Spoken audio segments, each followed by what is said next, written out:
आज हम बकिया पार्ट करेंगे पिछले लेक्चर का। आपको याद होगा हमने लास्ट टाइम जो स्टार्ट किया था वो किया था थर्मोडायनेमिक फंक्शन फॉर ट्रांसलेशन। हमने ट्रांसलेशन थर्मोडायनेमिक फंक्शन के लिए मुख्तलिफ पैरामीटर ड्राइव करने थे, जिनमें से एनर्जी और एंथैल्पी हम ड्राइव कर चुके हैं पिछले लेक्चर में, और आज हम उसको आगे लेकर चलेंगे। एंट्रोपी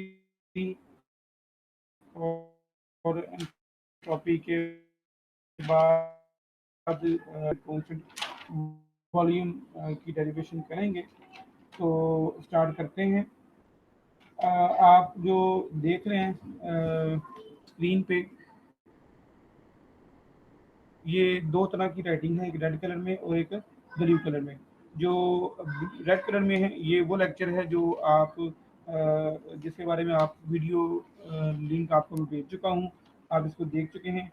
आज हमने इसको आगे लेकर चलना है। स्टार्ट करते हैं।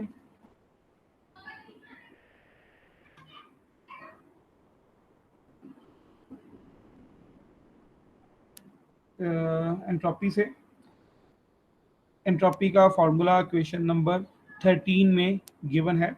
क्वेश्चन नंबर 13 जो है इसमें एंट्रोपी का फॉर्मूला है S T is equal to S naught T plus zero integral T C V over T into D T.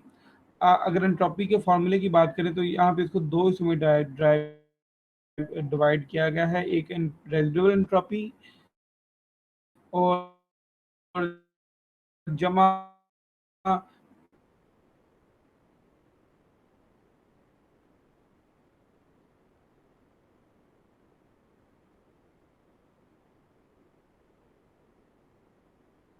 Plus normal entropy from 0 to at any temperature T. तो entropy का formula temperature T.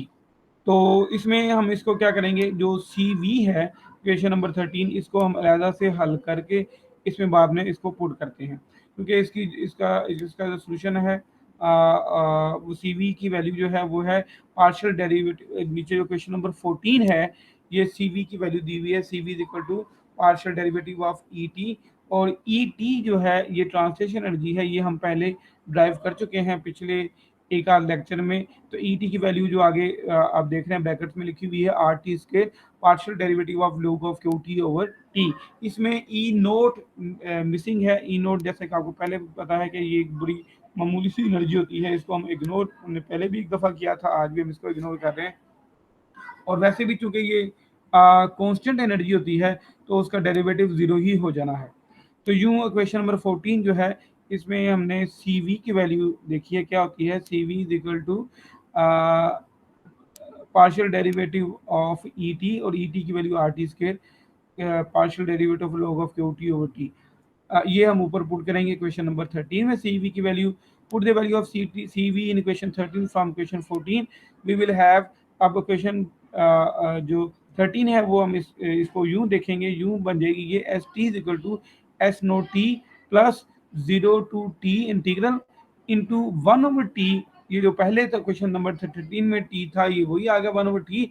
और आगे जो है ये C V की value हमने put की हुई है partial derivative with respect to T, square bracket R T square small bracket partial derivative of log of Q T over with respect to T, और फिर स्क्वायर ब्रैकेट बंद और D T. ये आ गया आपके पास क्वेश्चन नंबर 15। अब इस क्वेश्चन नंबर 15 में इसको हम सॉल्व करेंगे। जीरो से टी जो इंटीग्रल है इस पार्ट को, इसकी जो इंटीग्रेशन है ये थोड़ी सी डिफरेंट है। इसको हम इंटीग्रेशन बाय पार्ट्स बोलते हैं। जिस तरह आपको याद होगा कि डिफरेंशिएशन प्रोडक्ट फार्मूला का, डिफरेंशिएशन का एक फार्मूला होता है। फर्स्ट करें दो वेरिएबल है u इंटू वी, तो u इंटू वी की जो प्रोडक्ट प्रोडक्ट फॉर्म में है, जब इनकी डिफरेंशिएशन करेंगे तो u इंटू वी की डिफरेंशिएशन होगी, पहले u को वैसे ही लिख देंगे, v की डिफरेंशिएशन करेंगे, फिर जमा v को फिर ऐसे ही लिख देंगे और फिर u की डिफरेंशिएशन। ये है डिफरेंशिएशन का प्रोडक्ट का रूल। अब अगर इस तरह की प्रोडक्ट आ जाए इंटीग्रेशन में, तो फिर उसके लिए एक प्रोडक्ट रूल जो है वो बेसिकली एक इंटीग्रेशन बाय पार्ट्स के नाम से गिनी जाती है। इसमें हम क्या करते हैं, जो दो वेरिएबल आपस में मल्टीप्लाई कर रहे होते हैं उनको हम 1 और 2 कंसिडर कर लेते हैं। आपको वन इसका इंटीग्रेशन बाय पार्ट्स का फॉर्मूला जो इमेज नंबर 3 है इसमें आहत पे दिया हुआ है, ये आप देख सकते हैं क्या है। ये जो फार्मूला है इंटीग्रेशन बाय पार्ट्स का, इसको मैं दोहरा देता हूँ। इंटीग्रेशन बाय पार्ट्स में हम दो वेरिएबल होते हैं, इनका एक का नाम 1 रख देते हैं और दूसरे का नाम 2 रख देते हैं। ये इमेज नंबर 3 में डिटेल में लिखा हुआ है, मैं वहाँ पे भी जाके इसको रिपीट करूँगा, लेकिन आप समझ लें। इंटीग्रेशन बाय पार्ट्स है फ्रॉम 0 टू टी। तो इसमें हमने दो वेरिएबल हम दो एक दोनों का नाम, एक का नाम 1 और एक का नाम 2 रख दिया है। यहाँ पे भी रेड में आपने देख रहे हैं 1 और 2 लिखे हुए हैं। तो इसका क्या तरीका कर होता है कि हम पहले इंटीग्रल डालते हैं, ब्रैकेट ब्रैकेट डालते हैं जिस पे लिमिट लिखते हैं, और फिर हम फर्स्ट फंक्शन को ऐसा ही लिख देते हैं और सेकंड फंक्शन की इंटीग्रल करते हैं। फिर माइनस इंटीग्रल का साइन 0 टू टी, और फिर पहले फंक्शन की डिफरेंशिएशन और दूसरे फंक्शन का इंटीग्रल। आप अगर इमेज 3 देखें तो इसमें आप देख रहे होंगे कि 0 to T first derivative into second derivative, first variable into second variable into dx is equal to जो I है ये आपका फर्स्ट वेरिएबल है, और सेकंड जो सेकंड है 2 है, ये आपका सेकंड वेरिएबल है। तो इसकी इंटीग्रेशन कैसे होगी, square bracket 0 to T limit apply होगी, और आगे फर्स्ट वेरिएबल वाला पार्ट वैसे का वैसे ही आ जाएगा, इनटू जो सेकंड पार्ट है उसका integral minus integral with limit 0 to T, और अब फर्स्ट पार्ट जो हमने वैसे ही छोड़ दिया था उसका डेरिवेटिव, और सेकंड पार्ट का अगेन इंटीग्रल। अच्छा, इस फॉर्मूले का सबसे बड़ा फायदा ये है, इसमें आप देख रहे हैं कि दो वेरिएबल जब आपस में मल्टीप्लाई और इनकी इंटीग्रेशन करते हैं तो इनमें से एक वेरिएबल जिसको हम नंबर 1 कह रहे हैं, इसकी किसी भी जगह पे इंटीग्रेशन नहीं हो रही। तो यूं इस में हम 1 और 2 की सिलेक्शन इस तरह करते हैं कि जिसकी इंटीग्रेशन मुश्किल हो, आपको आसानी से ना करते हो, उस पार्ट को हम 1 रख लिया करते हैं। ठीक, तो अब हम इसको अप्लाई करते हैं। तो कैसे करना है, square bracket first function as such, यानी कि 1 ओवर टी आपका फर्स्ट फंक्शन है, ये वैसे आ जाएगा, इनटू जो सेकंड फंक्शन है वो आप देख रहे हैं कि पार्शियल डेरिवेटिव ऑफ टी, और आगे फिर स्क्वायर ब्रैकेट, ये सारे का सारा आपका सेकंड पार्ट है। तो सेकंड पार्ट की आपने क्या करनी है, इंटीग्रेशन। जब इसकी इंटीग्रेशन करेंगे तो इंटीग्रेशन करने से क्या होगा, जो शुरू वाला डिफरेंशियल है वो उससे इंटीग्रेशन से कट जाएगा। तो यूं इक्वेशन नंबर 16 को हम कैसे पढ़ेंगे, S T is equal to S naught plus square bracket 1 over T, यानी कि फर्स्ट फंक्शन ऐसा, into second function after integration. तो ये second function basically differential of R T square partial derivative of log of Q T over T है। तो लिहाजा जब इसकी इंटीग्रेशन करेंगे तो डिफरेंशियल जो है, ये जो आप देख रहे हैं डिफरेंशियल, ये बेसिकली इसकी जब इंटीग्रेशन करेंगे तो ये खत्म हो जाएगा, तो आपके पास R T square partial derivative of log of Q T over T, और फिर स्क्वायर ब्रैकेट 0 टू टी, फिर माइनस, और जो मैंने आपको बताया था आप इमेज नंबर 3 में आखिर पे फार्मूला देख रहे हैं, वहां पे दोबारा फिर 0 टू टी इंटीग्रल आ जाता है, फिर माइनस पहले आ गया, फिर आपने क्या करना है, जो आपका फर्स्ट फंक्शन है उसकी डिफरेंशिएशन। तो फर्स्ट फंक्शन क्या है आपके पास, ये, तो इसको 1 ऑफ टी को माइनस टी की पावर -1 लिख सकते हैं। तो इसकी जब डिफरेंशिएशन करेंगे तो -1 नीचे, ठीक, और ये पावर नीचे और पावर में से एक कम, पावर क्या आपके पास यहाँ, इसको अगर टी की पावर -1 लिखेंगे तो पावर आपकी -1 है, ये -1 वैसे का वैसे आ गया, और -1 में से एक कम करेंगे तो ये -2 हो जाएगा, और फिर आगे आखिर पे क्या हो जाएगा, सेकंड पार्ट का इंटीग्रल। तो अगेन जहां जैसे यहाँ पे हमने सेकंड पार्ट का इंटीग्रल लिखा था, डेरिवेटिव कट गया था, यहाँ पे भी ऐसे ही होगा, तो ये आपके पास आ गया। तो यूं ये आपके पास क्वेश्चन नंबर 16 मुकम्मल हो गई, जिसमें क्या है, S T is equal to S naught T plus 1 over T into R T square partial derivative of log of Q T with respect to T, और limit 0 to T minus integral 0 to T T के power -2 R T square partial derivative of log of Q T over T. अब हम इसको simplify करेंगे। अब image number 2 पे जाते हैं।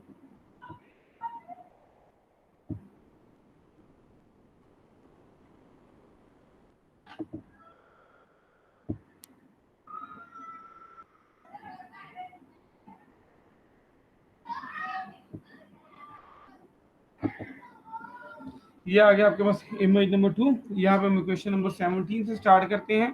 तो S T is equal to S naught plus R T partial derivative of log of Q T over T 0 to t integral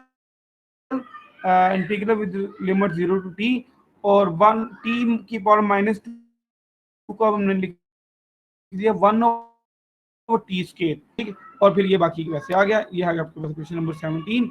अगले स्टेप में हम क्या करेंगे, अगले स्टेप में हम दो काम करेंगे। एक लिमिट्स अप्लाई करेंगे, अप्लाई लिमिट्स इस वाले हिस्से में, और दूसरा इसको थोड़ा सा सिंप्लीफाई करेंगे सेकेंड पार्ट को। तो यूं S T is equal to S naught वैसे का वैसे आ गया, प्लस इक्वेशन नंबर 18 है ये। S T is equal to S naught plus R T. अगर हम लिमिट्स अप्लाई करेंगे तो जब टी अप्लाई करेंगे लिमिट में, तो टी की जब टी लिखेंगे तो ये पार्ट वैसे, ये बिट वैसे की वैसे ही आ जाएगी। लेकिन जब जीरो लिखेंगे तो यहाँ पे जब जीरो पुट करेंगे तो ये पूरा जो हिस्सा है जीरो हो जाएगा। तो लिहाजा after applying limit are T partial derivative of log of Q T over partial derivative T, ये वैसे का वैसे ये आ जाएगा। आगे आ गया प्लस इसको सिंपलीफाई किया, ये आपस में आपको पता है कि क्वेश्चन नंबर 17 में टी स्केयर बटे में टी स्केयर डिनोमिनेटर में और न्यूमिनेटर में आपस में कैंसिल आउट हो चुके हैं। बाकी जो बचा था वो ये था कि आर को हम बाहर ले गए, और ये आपके पास क्वेश्चन नंबर 18 वैसे की वैसे नीचे आ गई, plus R integral from 0 to t partial derivative of log of Q T over with respect to T. अब इसको क्वेश्चन नंबर 18 में क्या है, तो क्वेश्चन नंबर 18 से अब क्वेश्चन नंबर 19 में जाएंगे। S T is equal to S naught वैसे का वैसे ही आ गया, plus R T partial derivative और log of Q T with respect T वैसे के वैसे ही आ गया। अब थर्ड जो पार्ट है प्लस ये वाला, इसको हम सॉल्व करेंगे। इसको हम सॉल्व करेंगे तो ये इंटीग्रल और डेरिवेटिव आपस में कैंसिल आउट हो जाएंगे। तो यूं आपके पास बाकी बचेगा plus R log of Q T. तो यूं इस पे हम अगले स्टेप में लिमिट अप्लाई कर देंगे। ये जब लिमिट अप्लाई करेंगे बाकी सारे का सारा फैक्टर क्वेश्चन 20 में वैसे के वैसे आ गया फ्रॉम क्वेश्चन 19। और इसमें जब लिमिट अप्लाई करेंगे तो एक दफा टी लिखेंगे और एक दफा जीरो लिखेंगे। तो यूं पार्टीशन फंक्शन है टेम्परेचर टी ये आ गया, और पार्टीशन फंक्शन है टेम्परेचर जीरो आपके पास ये आ गया। तो यूं क्वेश्चन नंबर 20 जो बनी वो बनी S T is equal to S naught plus R T partial derivative of log of Q T with respect to T plus R log of Q T minus R log of Q T naught. ये question number 10-20 आ गया। अब यहाँ पर question number 10-20 में अभी तक हमने एस नोट की वैल्यू रेजिडुअल एंट्रोपी की वैल्यू हमने नहीं पुट की। तो रेजिडुअल एंट्रोपी की वैल्यू क्वेश्चन नंबर 21 में गिवन है। रेजिडुअल एंट्रोपी क्या होती है, S naught T is equal to R log of Q naught T minus R log of N plus R. ये आपको ड्राइव करने की जरूरत नहीं है, इसको आप ऐसा ही लेंगे। तो put the values of S naught T from question 21 in question 20। तो ये क्वेश्चन 20 में पुट करेंगे। तो यूं आपके पास क्वेश्चन 21 में जब क्वेश्चन 20 में जब क्वेश्चन 21 वैल्यू पुट करेंगे एस नोट टी की, तो आपके पास क्वेश्चन नंबर 22 आएगी जो कि होगी S T is equal to R log of Q naught T minus R log of N plus R. जहां तक हमने एस नोट टी की वैल्यू पुट कर दी फ्रॉम क्वेश्चन 21 इंटू क्वेश्चन 20। तो प्लस बाकी जो पार्ट है क्वेश्चन नंबर 20 का वैसे आ गया, plus R T partial derivative of log of Q T with respect to T plus R log of Q T minus R log of Q T naught. तो यूं ये आपके पास जब आएगा तो इस क्वेश्चन 22 में ये जो पहला फैक्टर है राइट हैंड साइड पे और जो आखिरी फैक्टर है राइट हैंड साइड पे ये कैंसिल आउट हो जाएंगे। आप देख रहे हैं मैंने लाइन लगाई हुई है। और जो minus R log of N है और plus R log of Q T है, इसमें जब हम आर कॉमन लेंगे log की प्रॉपर्टी के साथ क्यू टी और एन जब इकट्ठे करेंगे तो ये क्वेश्चन 23 में ये बटे में आ जाएंगे। तो यूं प्लस क्वेश्चन 22 में minus R log of N plus R log of Q T को हम नीचे क्वेश्चन 23 में इकट्ठा करेंगे और बाकी क्वेश्चन वैसे के वैसे ही लिख देंगे। तो यूं आपके पास एस टी जो बाकी आया वो आया plus R T partial derivative of log of Q T with respect to T और प्लस जो दो फैक्टर इकट्ठे किए थे हमने plus R log of N minus R log of N और plus R log of Q T, ये दोनों इकट्ठे करने के बाद बन गया plus R log of Q T divided by N. क्योंकि log ऑफ एन के साथ आप देख रहे हैं क्वेश्चन 22 में माइनस है, तो लिहाजा ये log की प्रॉपर्टी के तहत नीचे चला गया और प्लस आर वैसे का वैसे ही बच गया क्वेश्चन नंबर 23 में। यूं ये आपके पास एस टी की वैल्यू आ गई एंट्रोपी की, ट्रांजिशन एंट्रोपी की in terms of translation partition function. आगे हम गिब्स फ्री एनर्जी और हेल्महोल्ट्ज फ्री एनर्जी जो है उनके एक्सप्रेशन फाइंड आउट करेंगे in terms of partition function. तो यूं गिब्स फ्री एनर्जी और हेल्महोल्ट्ज फ्री एनर्जी के जो एक्सप्रेशन है वो गिवन है G T is equal to H T minus T S T, where GT is the Gibbs translation Gibbs free energy for translation, Helmholtz free energy enthalpy for translation और minus T into entropy for translation. ये आ गया question number 24 में Gibbs free energy for translation का expression और Helmholtz free energy जो है for translation उसका एक्सप्रेशन है A T is equal to E T minus T S T, question number 25 में। So put the values of HT, ET, ST from question 12, 9 and 23। तो यूं आप H T और E T की value हमने पिछले लेक्चर में ड्राइव की थी और एस टी की वैल्यू आज हमने ड्राइव की है जो कि क्वेश्चन नंबर 23 में पड़ी हुई है। इसकी वैल्यूज पुट करते हैं यहाँ पर। तो put the values of E T, S T and H T from question 12, 9 and 23 in question 24। तो क्वेश्चन जो 25 मिलेगी वो हमें ये है। इसको नेक्स्ट इमेज में जाते हैं।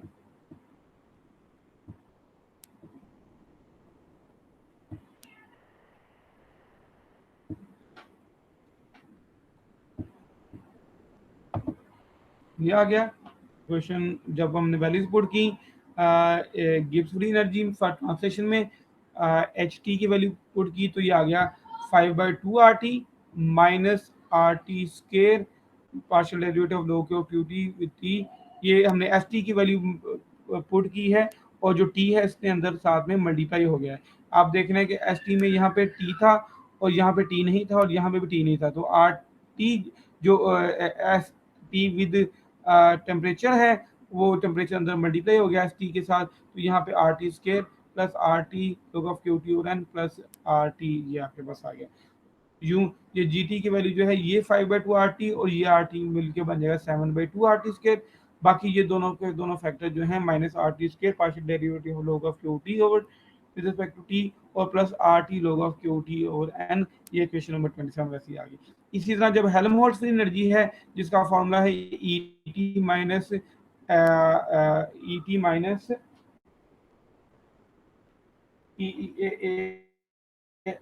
हेल्महोल्ट्ज फ्री एनर्जी का फॉर्मूला है E T minus T S. T is the temperature और S T is the entropy at translation. तो जब यहाँ पुट की वैल्यू की ये वैल्यू आ गई आपकी 3/2 आर टी ई टी की, ये हम पहले ड्राइव कर चुके हैं, माइनस जो टी एस है टी फॉर टेम्परेचर और S T for entropy for translation. तो यूं टी के साथ जो एस टी है उसकी वैल्यू पुट करेंगे एंट्रोपी की और टी इसके साथ जब मल्टीप्लाई होगा तो ये हो जाएगा R minus R T square partial derivative log of Q T with respect to T plus R T log of Q T और एन प्लस आर टी। यूं ये आर टी और ये आर टी यहाँ पे आपके पास आ जाएगा 5/2 R T minus R T square partial derivative of log of Q T with respect to T plus R T log of Q T और एन वैसे का वैसे आ जाएगा। तो ये था बच्चे इसमें heat capacity at constant pressure और heat capacity at constant volume इस वाले इमेजेस में मिस है। मैं आपको भी उसकी डेरिवेशन और विद वॉइस मैसेज भी एक्सप्लेन कर दूंगा।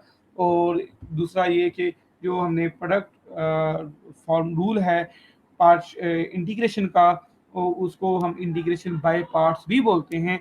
इसमें हम ये करते हैं कि जो दो वेरिएबल आपस में मल्टीप्लाई हो रहे हैं फर्स्ट करें एक वेरिएबल है आई फर्स्ट एक है second double I, single I और डबल आई ये दो वेरिएबल है हमारे पास, इनकी हमने करनी है इंटीग्रेशन। तो प्रोडक्ट रूल में हम क्या करते हैं पहले हम लिमिट्स लगा देते हैं 0 टू टी फर्स्ट फंक्शन वैसे का वैसे ही इनटू जो सेकंड फंक्शन है उसकी इंटीग्रेशन करके यहाँ पे लिखेंगे, फिर माइनस इंटीग्रल का साइन और फिर आप दोबारा जो पहला फंक्शन है वो अब डेरिवेट उसका डेरिवेटिव यहाँ पे लिखोगे और इनटू दोबारा फिर जो सेकंड फंक्शन है उसका इंटीग्रल।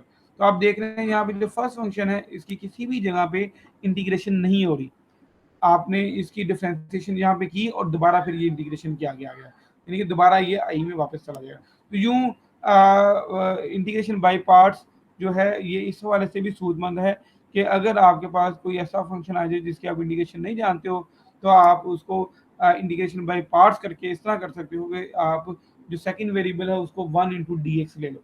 तो और जो जिस फंक्शन की आपको इंटीग्रेशन नहीं आती उसको आप एज अ फर्स्ट फंक्शन रख के इंटीग्रेशन बाय पार्ट्स कर सकते हो।